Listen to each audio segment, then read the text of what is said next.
सत्संग में आना ही पड़ेगा, जिसे जिंदगी में भक्ति चाहिए। बोले ज्ञान योग वही है।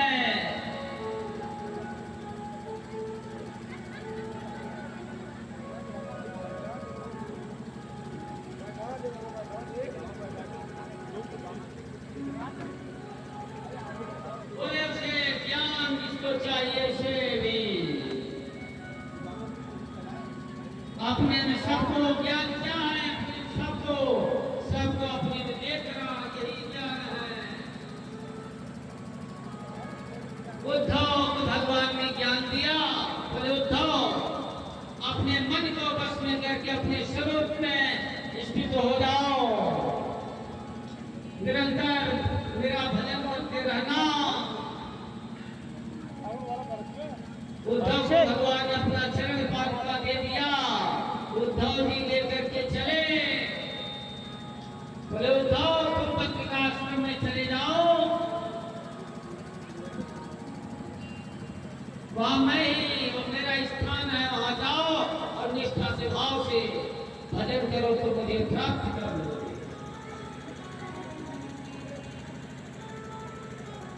और बड़े प्रेम से श्रद्धा से उद्धव जी भगवान का चरण पादुका लेकर के चले।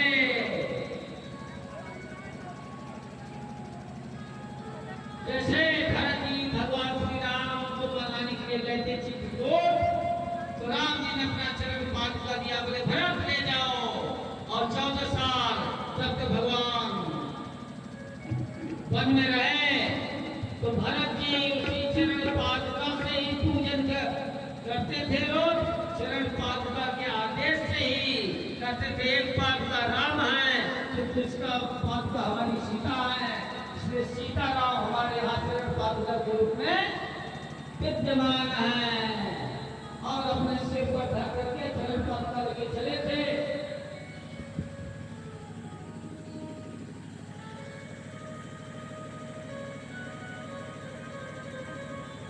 राम बात नहीं चला, राम की निशानी, राम बात नहीं चला, राम की निशानी,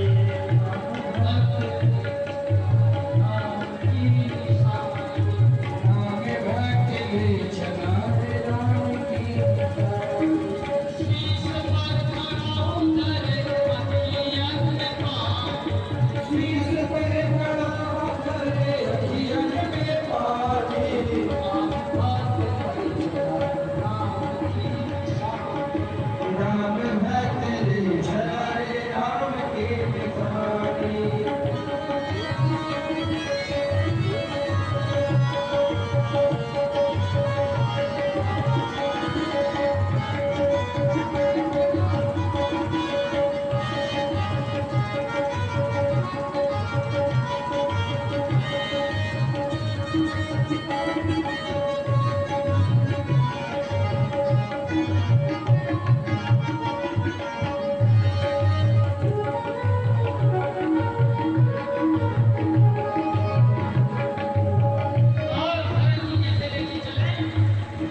भरत राम राम करते हैं तो राम और भरत में कोई अंतर नहीं है। नहीं है। इधर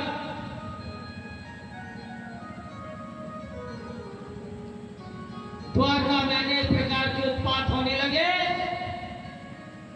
इसको देख करके भगवान ने कहा यहां से स्त्रियां बच्चे बूढ़े सब प्रभात क्षेत्र में चले जाएं और हम सब लोग प्रभात क्षेत्र में चलेंगे, वहां चल के जप करेंगे, भजन करेंगे, दान करेंगे। और लेकिन वहां जाकर के यादव का भगवान के बच्चों का बुद्धि भ्रष्ट हो गया। सब लोग मदिरा पीना चालू कर दिए। मदिरा पीने से बुद्धि नष्ट हो जाता है। अगर किसी का नाश करना है तो उसे शराब पीना सिखा दो।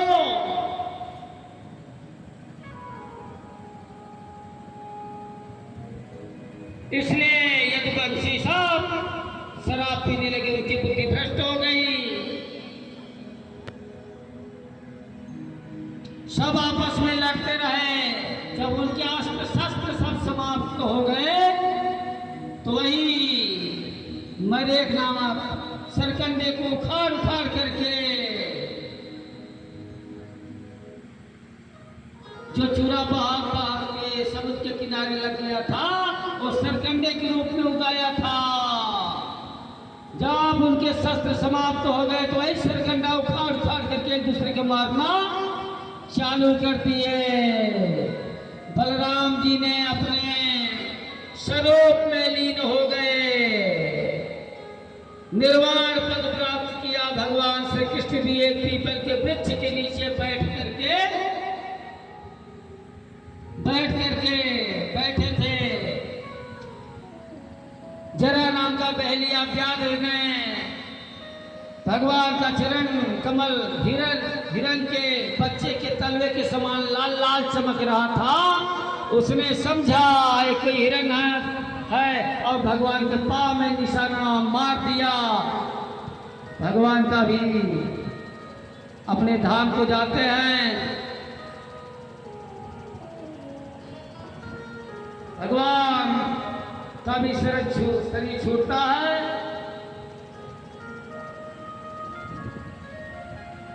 भगवान के जो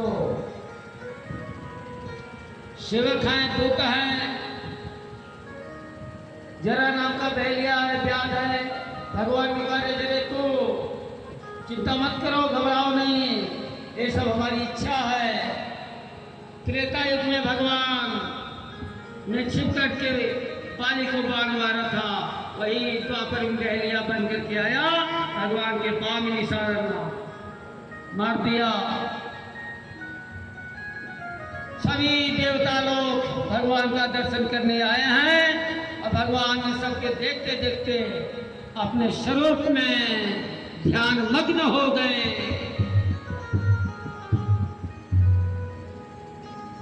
भगवान के पत्नियां, बच्चे, वसुदेव देव की सब क्रम से सब लोग अपने अपने सबका शरीर चला गया।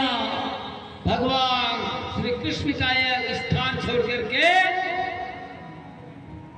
सबको द्वारका समुद्र में डूब गया।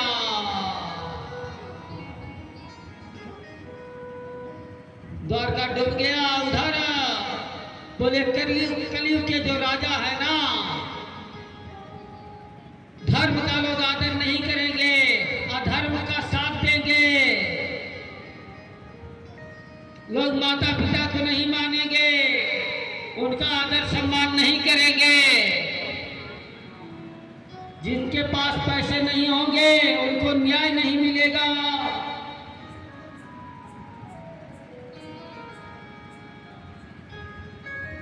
उनको न्याय नहीं मिलेगा। और जो बोले कलयुग, अभी क्या आप देख रहे हो, अभी तो कुछ नहीं हो रहा है। देखिए पहलगाम में निरपराध कितने लोग मार दिए गए।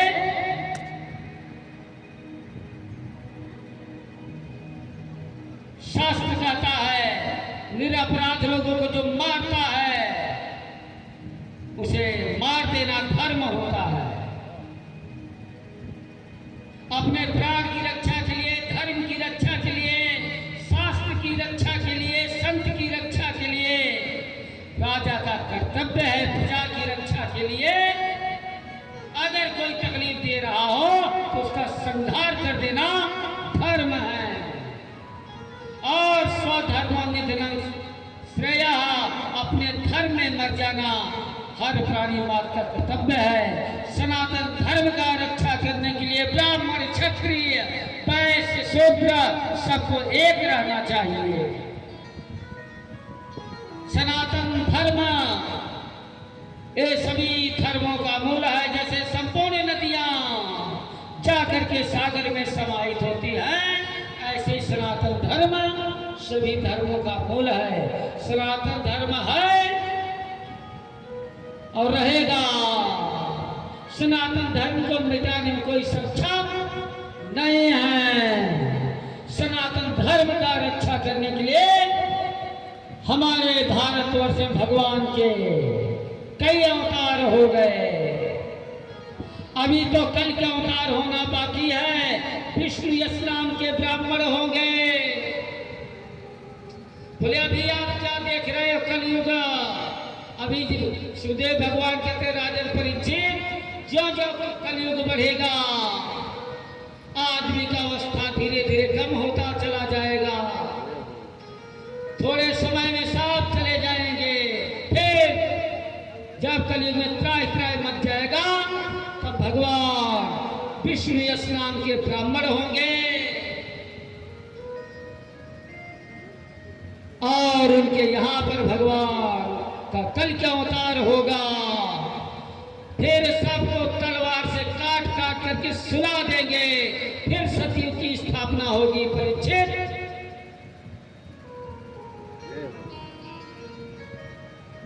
ऐसा भगवान उपदेश करते हैं। और इसलिए भगवान का काम धर्म की रक्षा हर प्राणी मात्र को करना चाहिए।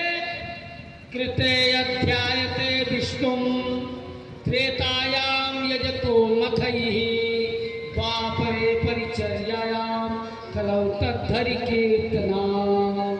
सतयुग में ध्यान से, त्रेता में यज्ञ करने से भगवान मिलते हैं कि त्रेता विविधा यज्ञ नर करही। द्वापर में पूजा करने से भगवान मिलते हैं और कलयुग में भगवत नाम कीर्तन करने से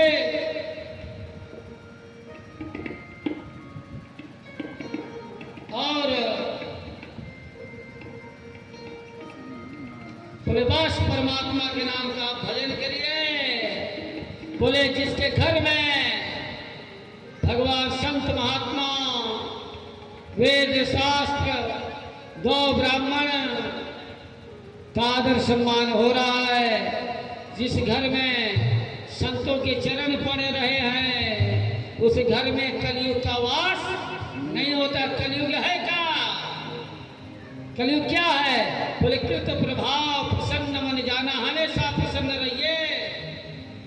ये सतयुग हो गया। त्रेता द्वापर कलयुग। कलयुग क्या है? जिस घर में खूब कला हो, लड़ाई हो, उस घर में कलयुग का वास है।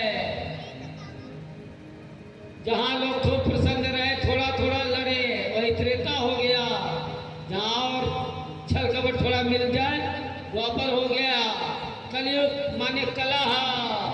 जहां एकदम दिन भर में 15 बार झगड़ा ही झगड़ा हो, बोले जिसका किसी से ना जमे वह आदमी कलयुग का है।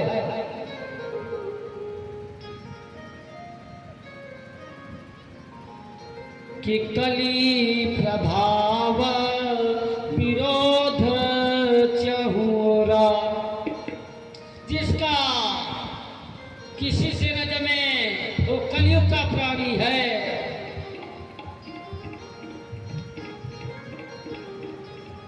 सुखदेव भगवान राजन परीक्षित को कहते हैं, परीक्षित अब मैं तुमको अंतिम उपदेश दे रहा हूं कि त्वं तो राजन मरीष्यति पशु बुद्धिर मीमांस जहि।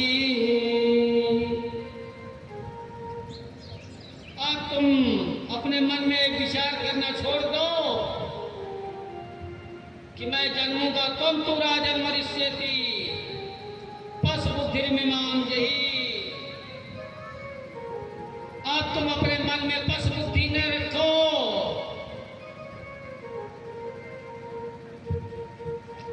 कि मैं जन्मूंगा, मरूंगा, मैं सुखी हूं, मैं दुखी हूं।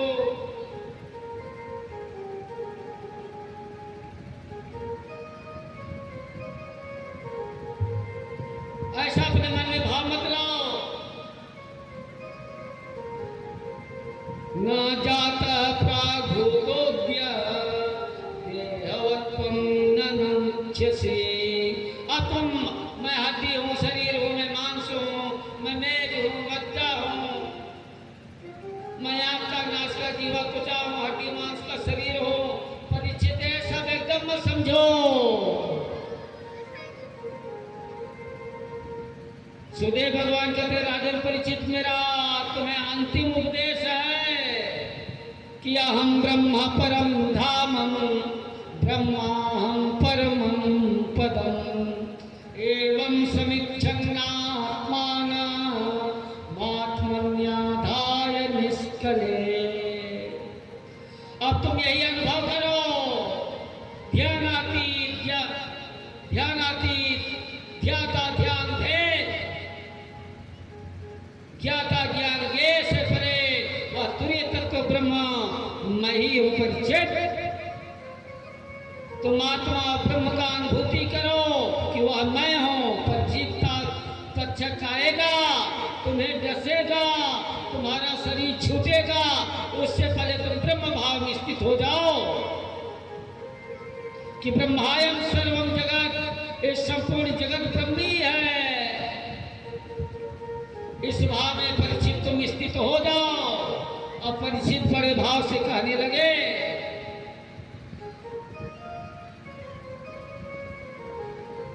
बोले प्रभु आपका उपदेश सुनकर के आज मेरा जीवन धन्य हो गया कि मुझे मेरी मस्ती कहाँ लेके आई। मुझे मेरी मस्ती कहाँ लेके आई। मुझे मेरी मस्ती कहाँ लेके आई। ये मुझे मेरी मस्ती कहाँ लेके आई। बोले परीक्षित आनंद में हो गए। सुखदेव भगवान से कहा, परीक्षित का प्रभु, और परीक्षित आनंद में हो गए। बोले गुरुदेव आपका ज्ञान पा करके मैं आनंद में हो गया, अब मुझे तक्षक का भी भय नहीं है।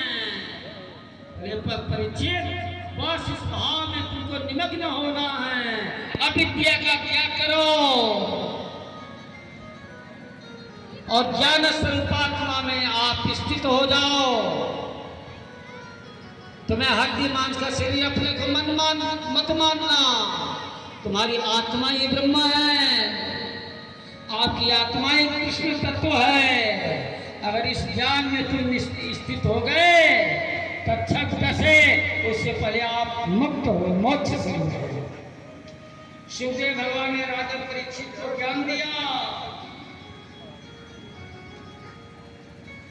इस श्रीमद् भागवत में 18,000 श्लोक है, 335 अध्याय है। सत्यम परम धीमहि से प्रारंभ हुआ है और सत्यम परम धीमहि से यह ग्रंथ समापन भी होता। समापन क्या विश्राम होता है। भगवान की कथा कभी पूरी ही नहीं होता। बोले 12 स्कंद हैं।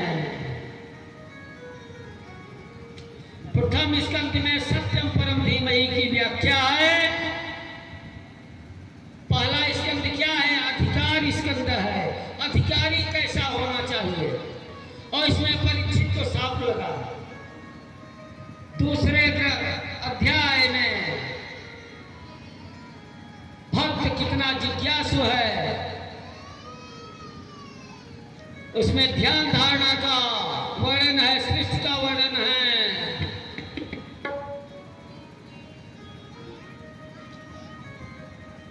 तीसरे स्कंद में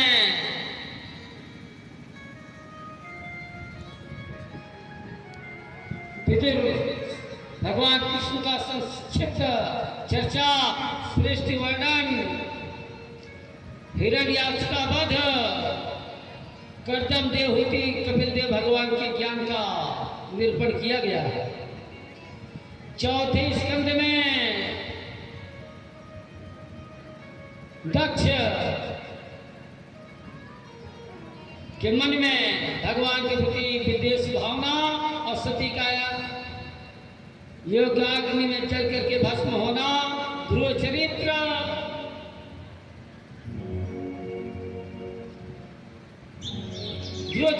पृथु और अर्च का चरित्र, राजा कैसा हो इसमें वर्णन किया गया।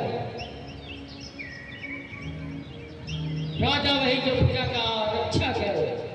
पुरंजनों आख्यान का करके चौथा स्कंद पूर्ण हुआ। प्रियव्रत, अग्निग्र, नाग, ऋषभ, जड़ भरत का उपदेश, नरकों का वर्णन 5वें स्कंद में किया गया है।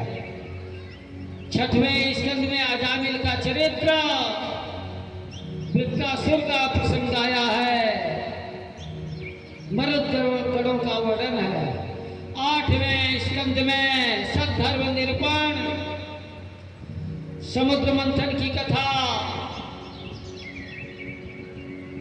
वामन भगवान की कथा, मत्स्य अवतार का वर्णन है। 9वें स्कंद में अम्बरीश का चरित्र है, हरिश्चंद्र की कथा, राजा याद का वर्णन, भगवान राम का जन्म, ये सब है। 10वें स्कंद में कृष्ण का जन्म, पूतना, घासुर, तिरावट, प्रलंबासुर, वेणुगीत, सबका वर्णन है। और कंस का वध 11 स्कंद में संतों के द्वारा श्राप, 9 योगेश्वरों का संवाद, भक्ति ज्ञान, कर्म का निरूपण, हंसोपाख्यान, भगवान कृष्ण उद्धव को उपदेश देते हैं। 12वें स्कंद में परीक्षित को उपदेश, मार्कंडेय जी का चरित्र। उसके बाद में भागवत के विश्राम का समय 12 स्कंद में कि कौन कौन अध्याय है इसका वर्णन किया गया। उसके बाद अब राजा परीक्षित को भगवान सुखदेव ने कहा, परीक्षित आप सब लोग हमारे साथ में एक मंत्र बोलोगे, जितने लोग यहाँ बैठे हो सब लोग। उससे पहले और जो 7 दिन का कथा निष्ठा से, भाव से, प्रेम से सुन लेता है, उसके जीवन का कल्याण हो जाता है, उसके जीवन का मोक्ष होता है, उसे उसका हित और कल्याण मंगल हो जाता है। सभी लोग एक श्लोक आप लोग बोलोगे कि नाम संकीर्तनम यस्य, नाम संकीर्तनम यस्य, सभी लोग बोलो, जितने लोग बैठे हैं यहाँ, नाम संकीर्तनम यस्य, नाम संकीर्तनम यस्य, सर्व पाप प्रणाशनम, सर्व पाप प्रणाशनम, प्रणामो दुख शमनः, प्रणामो दुख शमनः, त्वं नमामि हरिं परम्, त्वं नमामि हरिं परम्। नाम संकीर्तनं यस्य नाम संकीर्तनं यस्य सर्वपाप प्रणाशनं सर्वपापविनाशनं प्रणामो दुःख शमना नामो दुःखशमनं त्वं नमामि हरिं परं तं नमामि हरिं परं नाम संकीर्तनं यस्य नाम संकीर्तनं यस्य सर्वपाप प्रणाशनं सर्वपापविनाशनं नामो दुःख शमना नामो दुःखशमनं त्वं नमामि हरिं परं तं नमामि हरिं परं त्वं नमामि हरिं परं तं नमामि हरिं परं कृष्ण नाम प्यारा है कृष्ण नाम प्यारा है कृष्ण नाम प्यारा है कृष्ण नाम प्यारा है गोविंद नाम प्यारा है गोविंद नाम प्यारा है गोविंद नाम प्यारा है गोविंद नाम प्यारा है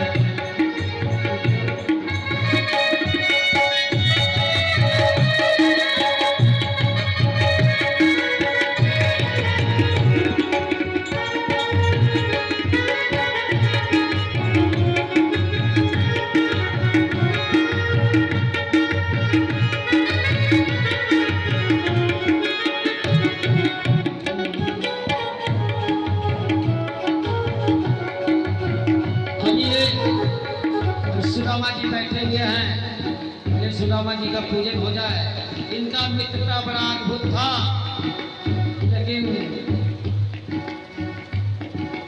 इनका प्रेम बड़ा अद्भुत था आज सब लोगों ने कथा सुन भी लिया है लेकिन संक्षेप में थोड़ा सा पुनः भाव सुदामा जी की दोस्ती दोनों की बहुत मित्रता था दोस्ती वही दिखता है जहाँ किसी प्रकार का कामना नहीं होता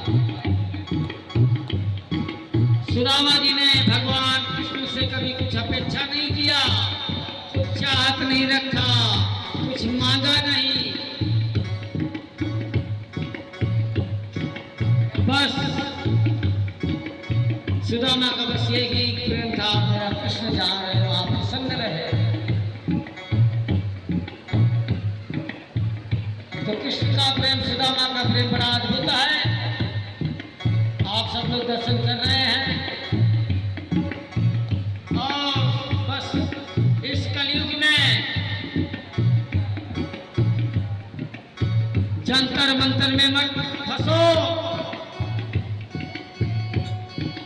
भूत में मत फंसो बस भगवान का भजन करना ये स्वामी का कहना है तुम्हारा भ्रम मिट जाएगा एक परमात्मा का भजन करने से तुम सुखी हो जाओगे ज्यादा जंतर मंत्र के चक्कर में पड़ोगे ना तो परेशान रहोगे एक परमात्मा का भजन करने से जिंदगी में आदमी को सुख मिलता है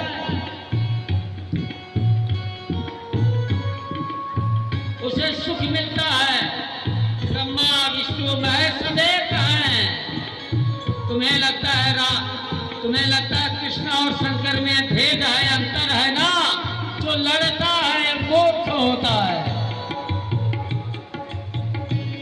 अज्ञानी होता है शैव हो वैष्णव हो शाक्त हो कोई भी संप्रदाय वाला है सबका परमात्मा एक है नदियां अनेक हैं